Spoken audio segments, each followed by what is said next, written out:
পুনৰ আৰক্ষীৰ এনকাউণ্টাৰ কাৰ্বি আংলঙৰ ৰংমং ৱেত নিহত হল KDLPৰ অধ্যক্ষ জেকসন ৰংহাং অভিযানৰ সময়ত আৰক্ষীৰ সংঘৰ্ষত লিপ্ত হৈছিল জেকসন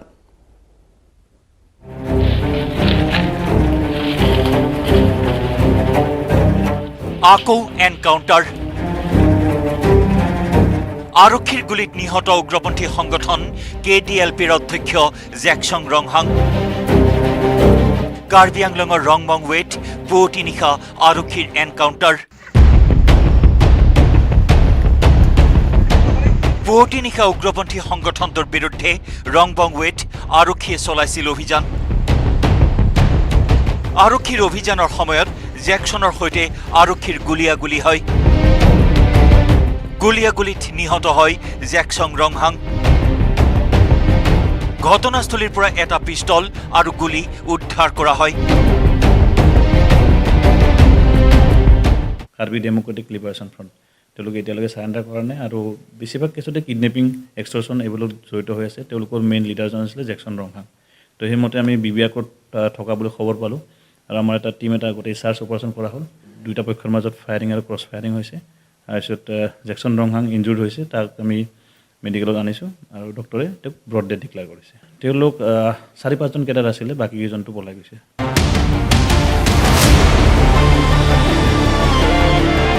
বিগত সপ্তাহত ৰংমং ৱেত দলং নিৰ্মাণৰ কামত জড়িত কোম্পানীৰ এজন চালকক অপহৰণ কৰিছিল KDLP উগ্ৰপন্থীয়ে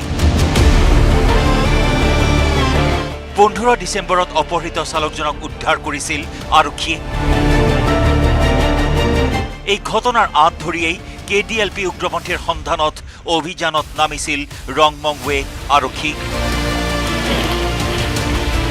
জেকসন ৰংহাং হ'ল মাষ্টাৰমাইণ্ড আছিলে আপোনালোকে 11 ডিচেম্বৰ এজন ইয়াতে ব্ৰিজৰ কনষ্ট্ৰাকশ্যন কৰা ৱৰ্কাৰ আছিলে তেওঁ হেড ৱৰ্কাৰ তো তেওঁক কিডনেপ কৰিছিলে সেই মানুহজনক আমি 15ত আমি ৰিকভাৰী কৰিছোঁ জংঘলৰ পৰা অকল এটাই বুলি নহয় তেওঁৰ এগেইনষ্টত 5-6টা কেছ ৰেজিষ্টাৰ হৈ আছে বেছিভাগ আৰ্মছ এক্ট এক্সটৰ্চন এক্ট আমি ডিমাণ্ড পেড পাইছোঁ মানি ৰিচিপ্টো পাইছোঁ আৰু তেওঁৰ লগত আমি এটা পিষ্টলো পাইছোঁ সজীৱ গুলি পোৱা হৈছে কলিয়াবৰৰ পৰা দিবাকৰ দাসৰ সহযোগত bureau report news 18 Assam north east 169 কোটি টকাৰ ঋণ লৈ আত্মগোপন অনন্ত চৰণ নায়ক নামৰ লোকজনৰ ভাৰতীয় ষ্টেট বেংকৰ লামডিং শাখা কৰ্তৃপক্ষই সিল কৰিলে লোকজনৰ দুটাকৈ অট্টালিকা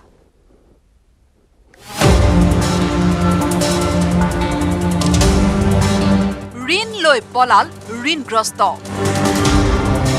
1-2 কোটি নহয় 169 কোটি টকাৰ ঋণ ঘটনা লামডিঙৰ ঋণ লৈ আত্মগোপন কৰিছে অনন্ত চৰণ নায়ক নামৰ লোকজনে ভাৰতীয় ষ্টেট বেংকৰ লামডিং শাখাৰ পৰা লোকজনে লৈছিল 169 কোটি টকাৰ ঋণ পৰিণতিত বেংক কৰ্তৃপক্ষই সিল কৰিলে লোকজনৰ দুটা অট্টালিকা দণ্ডাধীশৰ উপস্থিতিত SBI কৰ্তৃপক্ষই সিল কৰে লোকজনৰ সম্পত্তি অনাগত দিনতো বেংক কৰ্তৃপক্ষই সিল কৰিব লোকজনৰ সম্পত্তি বিল্ডিংটো আমি সিল কৰিছোঁ যিহেতু এইটো মালিকজনে মানে তেখেতৰ চাৰফাইচি এক্টৰ মাজত কিছুমান ষ্ট্ৰেছ এছেটছ আছে সেইটো কাৰণে বেংকে এইটো টেক অভাৰ কৰিছে তেওঁলোকৰ আৰু কিছুমান প্ৰপাৰ্টি আছে বেলেগ বেলেগ এইটো চিজ কৰিব সেইটো মানে আজি এইটো চিজ কৰা হৈছে কোনোৰে প্ৰব্লেম আছে বেড লোন যিটো হৈছে সেইটো কাৰণে এইটো বেংকে এইটো চিল কৰিছে পলাতক অনন্ত চৰণ নায়ক হৈছে নায়ক ইনফ্ৰাষ্ট্ৰাকচাৰ প্ৰাইভেট লিমিটেড নামৰ এটা প্ৰতিষ্ঠানৰ কৰ্ণধাৰ বেংকৰ পৰা ঋণ লোৱাৰ পাছত পৰিশোধ নকৰাকৈ দীৰ্ঘদিনে আত্মগোপন কৰি আছে অনন্ত নায়কে ভুজাৰ পৰা প্ৰণৱ শৰ্মাৰ report news 18 Assam north east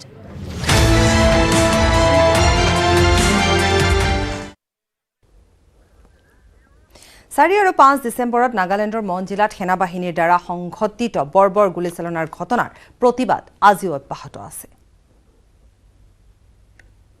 If you want more life, I am the first to give my life to repeal ASPA. It's a strong message to the government of India. ASPAৰ নামত আৰু হত্যা নচলিব আপছফাৰে আৰু লোকক হত্যা কৰাৰ পূৰ্বে মুখ মাৰক। The Northeast Student Organization. আপছফা প্ৰত্যাহাৰৰ দাবীৰে কহিমাত সমুজ্জ্বল কুমাৰ ভট্টাচাৰ্যৰ হুংকাৰ। If you want more life, I am the first to give my life to repeal ASPA. It's a strong message to the government of India. Don't kill indigenous people of Northeast. Don't kill Nagas. Don't kill indigenous people of Northeastern region. If you want more life, I'll be the first to give my life. But repeal ASPA. আপছফা প্ৰত্যাহাৰ কৰক। আপছফা প্ৰত্যাহাৰৰ দাবীৰে নাগালেণ্ডৰ ৰাজধানী চহৰ কোহিমাত হাজাৰ হাজাৰ লোকৰ প্ৰতিবাদ। হাজাৰ হাজাৰ লোকে হাতে হাতে প্লে কাৰ্ড লৈ সাব্যস্ত কৰে প্ৰতিবাদ। আপছফা প্ৰত্যাহাৰেৰে 14 নিৰীহ যুৱকৰ হত্যাৰ ন্যায়ৰ দাবী জনাই প্ৰতিবাদী জনতাই। কোহিমাৰ পুৰণি বিধায়ক আৱাসস্থলীৰ কাষতে ৰাজপথত প্ৰতিবাদ সাব্যস্ত কৰাৰ লগতে পদপথৰ কাষত এখন প্ৰতিবাদী সভা অনুষ্ঠিত কৰি সেনাৰ গুলীত নিহত হোৱা লোকসকলৰ বিদেহী আত্মাৰ সদগতিৰ বাবে প্ৰাৰ্থনা জনায়। নগা ষ্টুডেণ্টছ ফেডাৰেশ্যনৰ উদ্যোগত হোৱা এই প্ৰতিবাদী সভাত নগা ধৰ্মগুৰু, নাগালেণ্ডৰ সকলো দল সংগঠন, নগা মহিলা সংগঠনকে ধৰি কোহিমাৰ কেইবাটাও সংগঠন তথা কেইবা হাজাৰ লোক উপস্থিত থাকে। প্ৰতিবাদী সভাত সদৌ অসম ছাত্ৰ সন্থাৰ এটা দলৰ লগতে ছাত্ৰ সন্থাৰ মুখ্য উপদেষ্টা তথা নেচৰ উপদেষ্টা ডক্টৰ সমুজ্জ্বল কুমাৰ ভট্টাচাৰ্যই উপস্থিত থাকি ক'লে, নগা ৰাইজ অকলশৰীয়া নহয়। নগা ৰাইজৰ লগত আছে উত্তৰ পূৰ্বাঞ্চলৰ সকলো দল সংগঠন, ৰাইজ। Stop killing innocent Nagas! Stop killing innocent Nagas! Naga ছাত্ৰ ফেডাৰেশ্যন অকলশৰীয়া নহয়, নগা জনসাধাৰণ অকলশৰীয়া নহয়। নেচো নগা ছাত্ৰ ফেডাৰেশ্যনৰ লগত আছোঁ আৰু সমগ্ৰ উত্তৰ পূৰ্বাঞ্চলৰ জনসাধাৰণ নগা ৰাইজৰ লগত আছে। মিজোৰামৰ ৰাইজ, অসমৰ ৰাইজ, অৰুণাচলৰ জনসাধাৰণ, মেঘালয়ৰ জনসাধাৰণ, ত্ৰিপুৰাৰ জনসাধাৰণ, 7খন ৰাজ্যৰ খিলঞ্জীয়া জনসাধাৰণ নগা ৰাইজৰ লগত আছে। সেনা বাহিনীৰ বিশেষ ক্ষমতা আইন 1958 অতি শীঘ্ৰেই উত্তৰ পূৰ্বাঞ্চলৰ পৰা বাতিল নকৰিলে অনাগত দিনত সমগ্ৰ উত্তৰ পূৰ্বাঞ্চলতে তীব্ৰ প্ৰতিবাদৰ হুংকাৰ দিলে নেচৰ উপদেষ্টাগৰাকীয়ে। যিসকল সশস্ত্ৰ বাহিনীয়ে খিলঞ্জীয়া নিৰীহ নগা ৰাইজক হত্যা কৰিছে তেওঁলোকক দৃষ্টান্তমূলক শাস্তি প্ৰদান নকৰে, যেতিয়ালৈকে ASPA বাতিল নহয় তেতিয়ালৈকে এই নিৰৱচ্ছিন্ন সংগ্ৰাম চলি থাকিব। এইটো কেৱল নাগালেণ্ডতে সংগ্ৰাম নহয়, আমি স্পষ্টকৈ ক'ব খুজিছোঁ যে ASPA কেৱল নাগালেণ্ড নহয়, সমগ্ৰ উত্তৰ পূৰ্বাঞ্চলৰ পৰা বাতিল হ'ব লাগিব আৰু এই নিৰৱচ্ছিন্নভাৱে সংগ্ৰাম চলাই যাব যেতিয়ালৈকে আমি ন্যায় নাপাওঁ, যেতিয়ালৈকে ASPA বাতিল নহয়। How much life do you want to repeal ASPA? আপছফা বাতিলৰ দাবীৰে নাগালেণ্ডৰ বিভিন্নজনে গীতৰ মাজেৰে সাব্যস্ত কৰে প্ৰতিবাদ। knows that too many people have died. The answer, my friends, is blowing in the wind. The answer is blowing in the wind. প্ৰতিবাদী সভাৰ পাছতেই হাজাৰ হাজাৰ জনতাই ইণ্ডিয়ান আৰ্মি গো বেক, উত্তৰ পূৰ্বাঞ্চলৰ পৰা আপছফা প্ৰত্যাহাৰ কৰক আদি বিভিন্ন শ্লোগানেৰে স্তব্ধ কৰি তোলে সমগ্ৰ কোহিমা চহৰ। Bureau report, news 18 Assam north east. Many people have died. The answer, my friends, is blowing in the wind. The answer is blowing. শিৱসাগৰৰ দিচাংমুখ, দিহিংমুখ আৰু দিখৌমুখত ব্ৰহ্মপুত্ৰৰ খহনীয়া প্ৰতিৰোধৰ দাবীত প্ৰতিবাদত নামিল আছু। শিৱসাগৰ জিলা ছাত্ৰ সন্থাৰ নেতৃত্বত শ শ শিক্ষাৰ্থী আৰু ৰাইজে ৰূপায়ণ কৰিলে মানৱ শৃংখল কাৰ্যসূচী। বৰলুইতৰ পাৰত মানৱ শৃংখল,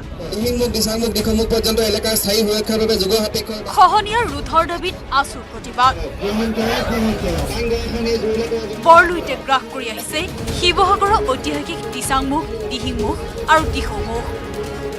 অঞ্চলটোৰ খহনীয়া ৰোধৰ ক্ষেত্ৰত স্থায়ী পদক্ষেপ গ্ৰহণৰ দাবীৰে শুকুৰবাৰে ওলাই আহিল শ শ ছাত্ৰ ছাত্ৰী আৰু স্থানীয় ৰাইজ। পৰ্যন্ত এলেকাৰ স্থায়ী সুৰক্ষাৰ বাবে যুৱ আপেক্ষৰ বাস্তৱায়নৰ পৰিকল্পনা কৰ্মসূচী ৰূপায়ণৰ ব্যৱস্থা কৰক। দিচাংমুখত বানগৰা খহনীয়াৰ পৰা স্থায়ী সুৰক্ষা প্ৰদানৰ বাবে শিৱসাগৰ জিলা ছাত্ৰ সন্থাৰ নেতৃত্বত দিচাংমুখৰ অফলা আৰু দিখৌমুখত ছাত্ৰ ছাত্ৰী স্থানীয় ৰাইজে ৰূপায়ণ কৰে বিশাল মানৱ শৃংখল কাৰ্যসূচী। যে এই ব্ৰহ্মপুত্ৰ চাপৰি যে বহুত গাঁও ওচন হৈ গ'ল আৰু এতিয়া যদি গাঁওখনে ৰোধ নকৰে আজি মথৰি মেৰামতি নকৰে গোটেই কঁওপুৰ মৌজাতে ওচন হৈ যাব, গোটেই কঁওপুৰ মৌজা মোচন হৈ যাব। সেই চৰকাৰে কাম কৰি জানুৱাৰী মাহৰ পৰা আৰম্ভ কৰক। আমি চৰকাৰক অনুৰোধে জনাইছোঁ, আবেদন জনাইছোঁ, যিহেতু যদি এই গৰাখনে যদি ৰোধ হয় তেতিয়া আমাৰ গাঁওখন বাচি থাকিব, আমাৰ জীৱন সম্পত্তি আৰু সংস্কৃতিটো আমাৰ শুদ্ধি হৈ থাকিব। কণ্ট্ৰেক্টক চলাবৰ কাৰণেহে তেওঁলোকে বিভাগটো চলোৱা নিচিনা দেখা যায়। আপুনি বাৰিষা সময়ত ইয়াত 1 কোটি টকা পীযুষ হাজৰিকা ডাঙৰীয়াদেৱে ঘোষণা কৰিছিলে, তাৰ নিমিত্তে কামো হৈছিলে, কিন্তু কেনেকুৱা ধৰণৰ কাম হ'ল খৰালি তেওঁলোকে কিন্তু নিৰীক্ষণ কৰিবলৈ নাহে। আমাক কিন্তু চৰকাৰে এই বানপানীৰ কাৰণে এতিয়া খৰালি দিনতে সুবিধাটো কৰি দিব লাগে। প্ৰতিবাদকাৰীসকলে বিভিন্ন শ্লোগানেৰে উত্তাল কৰি তোলে বৰলুইতৰ চাপৰি।